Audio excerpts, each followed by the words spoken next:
আসসালামু আলাইকুম প্রিয় বার্সা ফ্যান্স, প্রিয় কুলার্স। যদিও এই লিস্টে আমি মূলত রোনাল আরোহো এবং পাউ কুবার্সি সেন্টার ব্যাক ডুও সম্পর্কে আলোচনা করব, তবে যে কেউ জুলস কুন্ডেকে এই লিস্টে রাখতে পারেন। আন্ডাররেটেড পারফরমেন্স দিয়েছেন, অর্থাৎ তার পারফরমেন্স সম্পর্কে অনেক বেশি আলোচনা হয়তোবা হচ্ছে না, সেই জিনিসটা মেনে নিয়েই পরবর্তী সময়ের জন্য এই জিনিসটা রেখে দিলাম। আমি একটা প্রশ্ন নিয়ে এসেছি, সেটা হচ্ছে বিগত কয়েক বছরে যারা বার্সার খেলা দেখছেন তাদের মতে রোনাল আরাউহো এবং পাউ কুবার্সি সেন্টার ব্যাক পজিশনে যে জুটিটা তৈরি করছেন সেটাই কি সাম্প্রতিক সময়ে বার্সার সেরা সেন্টার ব্যাক জুটি? দেখুন, বার্সাতে আমরা একটা সময় পিকে, লংলে, স্যামুয়েল উমতিতি ওই দুঃসহ যুগটা দেখেছি, যেখানে চ্যাম্পিয়ন্স লিগে একের পর এক হতাশাজনক পারফরমেন্স বার্সা দিয়েছে। একটা সময় মনে হয়েছে যে সেন্টার ব্যাক বলে কোনো কিছু আসলে বার্সাতে নেই, সকল কিছুই হয় মিডফিল্ডার কিংবা ফাইনাল থার্ডের প্লেয়ারদেরকে কেন্দ্র করে আবর্তিত হয়, এখানে ডিফেন্সে কেউ কোনো গুরুত্বই দেয় না। বার্সার ভঙ্গুর ডিফেন্সে কয়েক সিজন আগে রোনাল আরাউহো ফ্রেশ একটা এয়ার নিয়ে এসেছিলেন। রোনাল আরাউহোর পাশাপাশি পাউ কুবার্সি তো মাত্র 17 বছর পূর্ণ হতে না হতেই যে লেভেলের ডাইনামিক পারফরমেন্স দিচ্ছেন, পাউ কুবার্সিকে ঘিরে অনেকেই এক যুগের স্বপ্ন দেখছেন।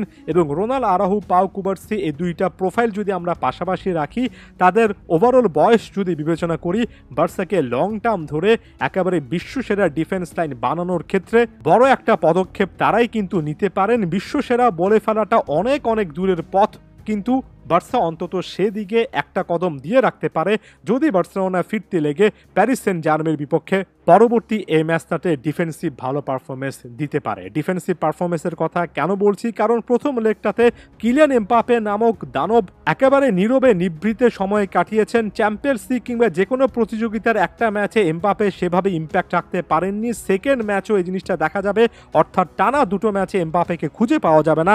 ব্যাপারটা একেবারে অবিশ্বাস্য লেভেলেরই, কারণ এমবাপে এতটাই ধারাবাহিক যে টানা 180 মিনিট তার ইম্প্যাক্টটাকে একেবারে মিনিমাম লেভেলে রাখা ইম্পসিবল একটা টাস্কের মতো। রোনাল আরাউহো এবং পাউ কুবার্সির গত ম্যাচের পারফরমেন্সটা যদি দেখেন, দুজনই সমান 4টা করে ক্লিয়ারেন্স করেছেন। আরাউহোর 4টা ব্লক শট ছিল, পাউ কুবার্সির ক্ষেত্রে একটা। রোনাল আরাউহো উল্লেখযোগ্যভাবে দুটো ইন্টারসেপ্ট করেছেন। পাউ কুবার্সি আবার একটা সাকসেসফুল ট্যাকেল কমপ্লিট করেছেন। গ্রাউন্ড ডুয়েলসে একটা জয় আছে, তবে সবচেয়ে ইম্পর্টেন্ট ফ্যাক্টর হচ্ছে রোনাল আরাউহোর 34টা পাস খেলার বিপরীতে পাউ কুবার্সি প্রায় 62টা পাস খেলেছেন।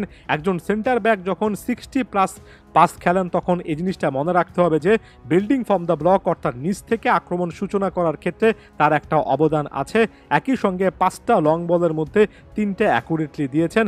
All in all pav Cubarsi এবং রোনাল আরাউহোর যে জুটিটা প্রথম ম্যাচে দেখিয়েছেন, একেবারে ভেরি বেস্ট সে জিনিসটা বলবো না। দুটো গোল বার্সা কনসিড করেছে, তবে আমরা সম্ভাবনা দেখছি, এবং সেই সম্ভাবনাটা আসলে কত বড় সম্ভাবনা সেটা প্যারিস সেন্ট জার্মের বিপক্ষে এই ম্যাচে বোঝা যাবে। রোনাল আরাউহো এবং পাউ কুবার্সি কি বার্সেলোনার বর্তমানের কিংবা আগামী দিনের বা বিগত কয়েক বছরে পিকে, লংলে, উমতিতির ওই ডিফেন্সের সঙ্গে কম্পেয়ার করলে বার্সার সবচেয়ে সেরা ডিফেন্স কিনা, সেটার উত্তর পাওয়ার ম্যাচ এটা। একই সঙ্গে ভবিষ্যতে বার্সেলোনা টপ ক্লাস একটা ডিফেন্স তৈরি করতে পারবে কিনা, সেটার পূর্বাভাসও কিন্তু এখানে লেখা থাকবে। তাই এই ম্যাচটা ডিফেন্সিভ এই ডুয়োর জন্য অনেক অনেক অনেক গুরুত্বপূর্ণ।